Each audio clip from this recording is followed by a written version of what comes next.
মানি প্লান্টের গাছটা দেখিয়ে দিলাম, তার সাথে ঘরের বাজার গুছিয়ে একটু ব্যাংকেও যাব। আসসালামু আলাইকুম, সবাইকে শুভ সকাল জানাচ্ছি নতুন আরেকটি ব্লগ ভিডিও দেখার জন্য। সকাল থেকে ভিডিওটি শুরু করেছি আজকে সকালে, আর রুটি বানানো হয়নি, তো বাসায় পাউরুটি ছিল, পাউরুটি দিয়ে আর গতকালকে যে লাউ রান্না করেছিলাম সেই লাউ তরকারি দিয়ে আর পাউরুটি দিয়েই সকালের নাস্তাটা করে নিচ্ছি। কেমন আছেন আমার সকল আপু ভাইয়ারা? আশা রাখছি যে যেখান থেকে আজকে আমার নতুন আরেকটি ব্লগ ভিডিও দেখছেন, আল্লাহর অশেষ রহমতে সবাই বেশ ভালো আছেন। আমি বিথি, আলহামদুলিল্লাহ আমিও বেশ ভালো আছি পরিবার পরিজন নিয়ে। চা তো খেতেই হবে, তো আমি কিন্তু সবজি দিয়ে আগে পাউরুটি খেয়ে নিয়েছি। কিছুটা পাউরুটি ছিল, তো সেটা আবার চায়ের সাথে চুবিয়ে চুবিয়ে খেয়ে নিলাম। এদিকে আমি ওয়াশিং মেশিনে কাপড় দিয়ে দিয়েছিলাম, আর ওয়াশিং মেশিনে কাপড় দেবার পর মেশিনটা কিন্তু খুব কাঁপাকাঁপি করছিল, সেটাই আবার ইভা আপুর উদ্দেশ্যে আজকে একটু দেখিয়ে দিলাম। তো দেখেন মোটামুটি কিন্তু কাপড় ধুতে এখনও অনেকটা সময়। তো ঢাকনাটা উঠানোর পর মেশিনটা কিন্তু একেবারে লক হয়ে গিয়েছে। আবার নতুন করে মেশিনটা চালু করে আমি চলে আসছি এদিকে সবজি গুছানোর জন্য। গতকালকে যে সবজি বাজার করা হয়েছিল, তো ওগুলো কিন্তু পরবর্তীতে আমি আর গুছাতে পারিনি, তো ওগুলো আমি ওইভাবেই ঝুড়িতে রেখে দিয়েছিলাম। আর এখন অফ ক্যামেরাতে সবগুলো সবজি আমি খুব ভালো করে পলি দিয়ে মুড়িয়ে নিয়েছি। একবার চেয়েছিলাম সবজিগুলো সব কাটাকাটি করে তারপর রেখে দিই, পরে চিন্তা করলাম আসলে কখন যে কোন মাছ দিয়ে কোন সবজিটা রান্না করব সেটা তো আমার জানা নাই, এই কারণে কিন্তু সবজিগুলো আজকে আর কাটাকাটি করে রাখলাম না। সবগুলো সবজি আমি এভাবেই আর কি রেখে দিচ্ছি। শুধু ধনিয়া পাতার যে গোড়াটুকু ছিল সেটা আমি বেছে নিয়েছি, আর মরিচগুলোর বোটা ছিল সেটা আমি ভালো করে ফেলে দিয়ে এরপর কিন্তু এই যে বাটিতে তুলে নিলাম। ভিডিওর শুরুতে আমার সকল আপু ভাইয়া আঙ্কেল আন্টিদেরকে রিকোয়েস্ট করব, যারা ভিডিওটি ক্লিক করেছেন এখনও পর্যন্ত একটি লাইক দেননি, প্লিজ একটি লাইক দিয়ে ভিডিওটি কন্টিনিউ করবেন। আর যারা নতুন আজই আমার চ্যানেলে প্রথম ভিজিট করেছেন, ভিডিওর কোথাও কোনো অংশ আমার কথা বা কাজ আপনাদের কাছে যদি এতটুকু ভালো লেগে যায় তাহলে বলবো চ্যানেলটি সাবস্ক্রাইব করে আমার পাশে থেকে যেতে পারেন। এদিকে আমি ফ্রিজ পরিষ্কার করতে করতে হঠাৎ করে নিচের অংশটাতে চোখ গেল, আর দেখতে পেলাম আমি যে কবে এই যে দুটো লেজের মধ্যে আর কি মশলা মাখিয়ে রেখে দিয়েছিলাম, তো হঠাৎ করে এখন ফ্রিজে সবজিটা রাখতে গিয়ে ওই বাটিটার দিকে চোখ গেল, তো ভাবলাম এটা নামিয়ে ফেলি, দেখি আজকে ভর্তাটা বানাতে পারি কি না। আর এই তো আমি কিন্তু ফ্রিজের ড্রয়ারের মধ্যেই সবগুলো সবজি গুছিয়ে নিয়েছি।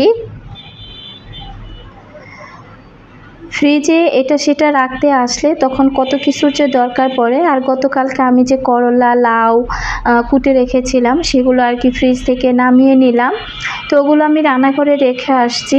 আর এদিক থেকে আমি যে কালো জিরা এনেছিলাম, এগুলো এখন আমি এক এক করে সব কিছু রিফিল করব। শুকনো বাজার যা যা এনেছিলাম মোটামুটি সেগুলো আমি রিফিল করে তারপরে সব কিছু জায়গা মতো গুছিয়ে রাখবো।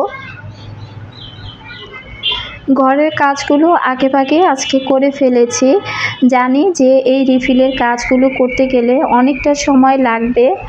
আসলে কিন্তু এতটা সময় কাজের লাগে না, তো ভিডিও যখন করি ভিডিও করে কাজগুলো দেখাতে গিয়ে তখন কিন্তু 10 মিনিটের কাজ দেখা যায় 20 মিনিট লেগে যায়, এই হলো একটা অবস্থা। এই কারণেই কিন্তু অনেকটা লেট হয়ে যায় কাজ করতে। তারপরেও কাজ তো করতেই হবে, যেটা আমার ভালোবাসার একটা জায়গা। আমি না জিরাগুলো একটু ভালো করে দেখতেছিলাম যে জিরাগুলো আমি ধুয়ে রাখবো কি না। এই মুহূর্তে যদি জিরাগুলো ধুয়ে দিই, কারণ ওই সময়টাতে বৃষ্টি হচ্ছিল, ক্ষণে ক্ষণে আর কি রোদ আবার বৃষ্টি মেঘ সাজায় আকাশে, তো চিন্তা ভাবনা করে দেখলাম যে জিরাগুলো যদি ভালো করে না শুকায় তখন আরেকটা ঝামেলা। এই কারণে একটা ছাঁকনিতে ভালো করে জিরাগুলো চেলে তারপর আমি এই তো বক্সে রেখে দিচ্ছি। আবার কিছু জিরা আর কি গুঁড়ো করতে হবে, তো আমি কিছুটা জিরা এই বক্সে রাখবো আর কিছুটা জিরা আমি আলাদা করে এই চালনিটার মধ্যেই রেখে দিব। জিরা, গরম মশলা, তেজপাতা, তারপর কালো জিরা। তো যে মশলাগুলো আর কি ধুয়ে আমি খাই, তো সেই মশলাগুলো কিন্তু সবসময় আমি ধুয়ে তারপরে আর কি ফ্রোজেন করি। তো আজকে কালো জিরাটা বা জিরাটা দুইটার একটাও আমি ধুতে পারলাম না। এগুলো গুছাতে গেলে আর অনেকটা সময় চলে যাবে, আরও বাজার আছে সেগুলো গুছিয়ে রাখতে হবে। তো এখন এগুলো ধোয়াধুয়ি করতে গেলে অনেকটা সময়, আর আজকে যেহেতু হাতের সময় কম, তো সময় সুযোগ করে যেদিন একদম ভালো করে রোদ উঠবে সেদিন দেখা যায় সময় সুযোগ করে জিরা, কালো জিরা এগুলো আমি ধুয়ে পরিষ্কার করে নিব। কালো জিরার ঘ্রাণটা খুব স্ট্রং ছিল, তো আমি দেখা যায় কি যে কোনো একটা দোকান থেকে আমি বাজার করি আর কি। একদম এই জায়গাতে আসার পর থেকে আমি যখন যে দোকানটা আর কি ধরেছি, দেখেছি যে না এই দোকানের জিনিসগুলো ভালো, আমি কিন্তু আছে না যে বাজারে গেলে এক এক সময় এক এক দোকান থেকে বাজার করা, ওটা কিন্তু আমি করি না। আমি ভালো দেখে একটা দোকান ধরে নেই, আর সেই দোকানদার একবার দুইবার বাজার করার পর সে অলরেডি কিন্তু তার জানা হয়ে যায় যে আমি কোন ধরনের জিনিসগুলো পছন্দ করি। তো তারা দেখা যায় কি খারাপ জিনিসটা আমাকে সহজে দেয় না, এটা দেয় আবার মহল্লার দোকানদাররা দিয়ে থাকে। তবে বড় বাজারে গেলে ওই বড় বাজারের দোকানদারগুলো কিন্তু আমার সাথে এমনটা করে না। তো এদিক থেকে হাফ কেজি আদা আর হাফ কেজি রসুন এনেছিলাম, সেটাও আমি বের করে রাখলাম। পলিতে করে রেখে দিলে এটা ঘেমে তারপরে দেখা যায় নষ্ট হয়ে যাবে। আর চিনি, তারপর মসুরের ডাল আর অ্যাঙ্কারের ডাল নিয়ে আসছি 1 পোয়ার মতো। তো এগুলো এখন এক এক করে সব কিছু আমি রিফিল করব। আমাকে খাদিজা জেরিন আইডি থেকে আপু কমেন্ট করেছিল যে আমার আলমারির উপরে যে মানি প্লান্টের গাছটা সেটা যেন আমি আপুকে একটু দেখিয়ে দেই। তো গত ভিডিওতে আমি দেখাতে পারিনি, কারণ অনেক সময় দেখা যায় কি যখন সুযোগ পাই বা একটু ফ্রি থাকি ওই সময়তেই কিন্তু আমি ভিডিওতে ভয়েস দিয়ে ভিডিওটা রেডি করে রেখে দেই। তো এই কারণে কিন্তু আমি দেখাতে পারিনি। তো আশা করছি আপু মন খারাপ করবেন না।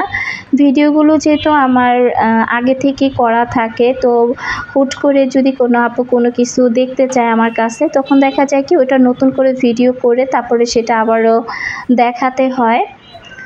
তো আশা করছি আপুরা বুঝতে পারবেন। আর এখানে আমি 1.5 কেজির মতো ডাল নিয়ে আসছি। আসলে আমার পরে মসুরের ডালটা একটু পরিমাণে বেশি লাগে, মাঝে সাঝে যেহেতু খিচুড়িটা খাওয়া হয়, আর খিচুড়ি রান্নার সময় আমি মুগ ডাল, মসুরের ডাল দুইটাই কিন্তু ব্যবহার করে থাকি। এক এক করে রিফিলগুলো করছি, তবে রিফিলের কাজটা করতে হয়তো বা সময় লাগছে। তবে এগুলো এই যে একবার যে রিফিল করে নিচ্ছি সারাটা মাস কিন্তু অনেকটা আরাম করেই কাটিয়ে দিতে পারবো, বারবার আর এই রিফিলের কাজগুলো আমাকে করতে হবে না। তো এখন আমি চিনিটাও এই যে জারের মধ্যে তুলে নিব। আচ্ছা, এখন একজন আপুর কমেন্ট পড়ি। আফিয়া ব্লগ আইডি থেকে আপু কমেন্ট করেছিল যে আপু এই প্ল্যাটফর্মে যারা নতুন তাদের একটু আইডিয়া দিবেন, প্রথমত অবস্থায় কয়টা করে আর কয়দিন পর পর ভিডিও দিব, বা ভিডিও দিলে ভালো হয়, আশা করি নেক্সট ভিডিওতে জানাবেন। তো ভিডিওটা আপু গতকালকের আগের একটা ভিডিওতে কমেন্ট করেছিল, আর আমি যে বললাম আমি আগে থেকে ভিডিওতে ভয়েস দিয়ে রাখলে পরবর্তী একটা কমেন্টে রিপ্লাই দিতে গেলে হয়তো বা পরের আরেকটা ভিডিও পর্যন্ত আমাকে অপেক্ষা করতে হয় বা আপুদেরকে অপেক্ষা করতে হয়। তো যাই হোক, আমি আফিয়া আপুর উদ্দেশ্যে বলবো, আপু হয়তো বা আগে ইউটিউবিং করেছিলেন বা চ্যানেল খুলেছিলেন, আমার যেটা মনে হলো আর কি। মোটামুটি আপু যে কাজ জানে না তা না, মোটামুটি যতটুকু জানে আলহামদুলিল্লাহ ভালোই আপু আপনি কাজ জানেন। তবে এই যে আপনি জিজ্ঞাসা করেছেন না যে আসলে কতদিন পর পর দিলে ভালো হয় বা কয়টা প্রথম অবস্থায় কয়টা করে বা কয়দিন পর পর ভিডিও দিলে ভালো হয়, তো আপুটার উদ্দেশ্যে আমি বলবো আপু আপনি কিভাবে ভিডিও দিলে আপনার ভালো হবে বা আপনার সংসারে কাজকর্ম বাচ্চা কাচ্চা সামলিয়ে আপনি কতটুকু সময় ইউটিউবে দিতে পারবেন, তো সেটা কিন্তু আপনি ভালো জানেন। তো আপনি যদি প্রতিদিন লাইফস্টাইল ব্লগগুলো শেয়ার করতে পারেন তাহলে তো ভালোই, যদি সেই ধৈর্য শক্তি বা সময় আপনার থাকে তাহলে বলবো যে আপনি প্রতিদিন ভিডিও দিতে পারেন। আবার এমন অনেক আপুরা আছেন যারা কিনা বিভিন্ন নিয়মে ভিডিও ইউটিউবে আপলোড আপলোড করে থাকে। কেউ হয়তো সপ্তাহে একটা দেয়, কেউ 2টা দেয়, কেউ 3টা দেয়, আবার বা কেউ একদিন পর পর দেয়। তো আপনি যদি পারেন তাহলে আপনার আর কি যেভাবে সুবিধা হবে ভিডিও দিতে, আপনি কিন্তু চাইলে ঠিক সেভাবেই ভিডিওগুলো দিতে পারেন।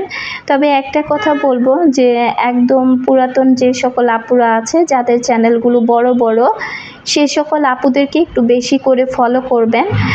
তো তাদের কাজকর্ম, কথাবার্তা অবশ্যই এগুলো ফলো করবেন। এর আগেও একটা ভিডিওতে আমি বলেছিলাম এরকম কিছু কথাবার্তা, তো আবার আজকেও বলছি।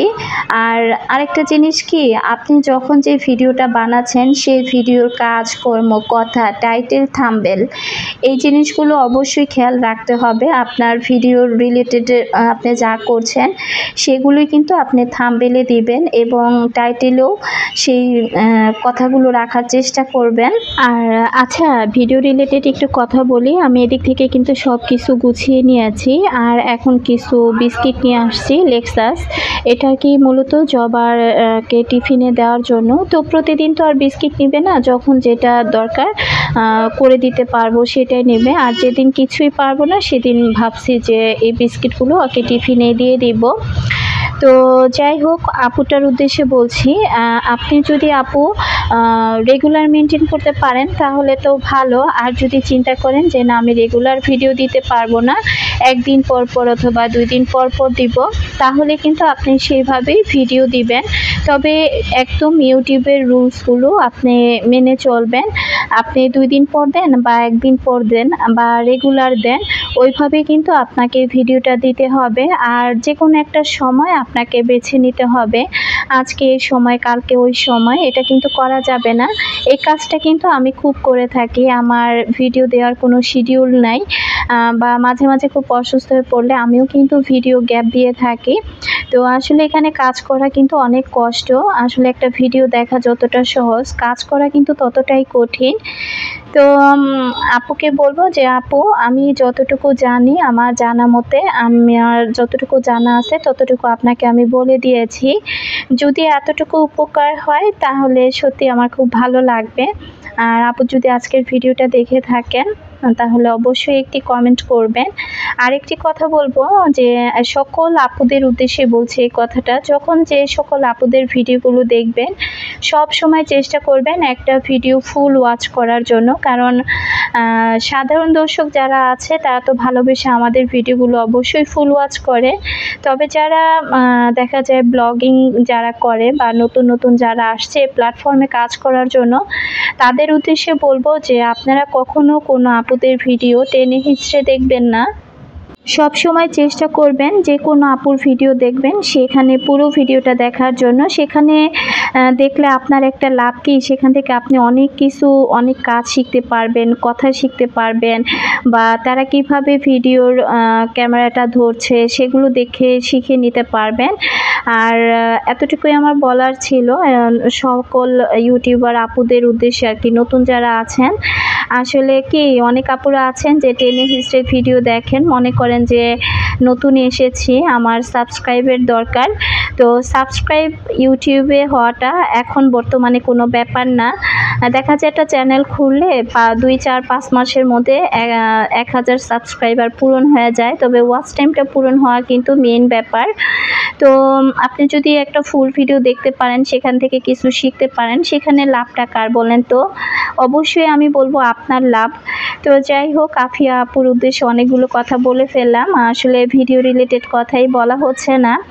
এদিকে যেহেতু টেবিলটা অনেকটা নোংরা হয়েছে, আর টেবিলে রেখে যেহেতু সব কিছু রিফিল করেছি, তো এর মধ্যে কিন্তু জুই আমাকে এই কাজটা করতে দেয় নাই। আমাকে বারবার বলতেছিল, মা তুমি রান্নাঘরে চলে যাও, রান্না করো, যেহেতু আমাকে আবার একটু ব্যাংকে যেতে হবে। এই কারণে কিন্তু জুই এদিক থেকে টেবিলটা গুছিয়ে নিচ্ছে।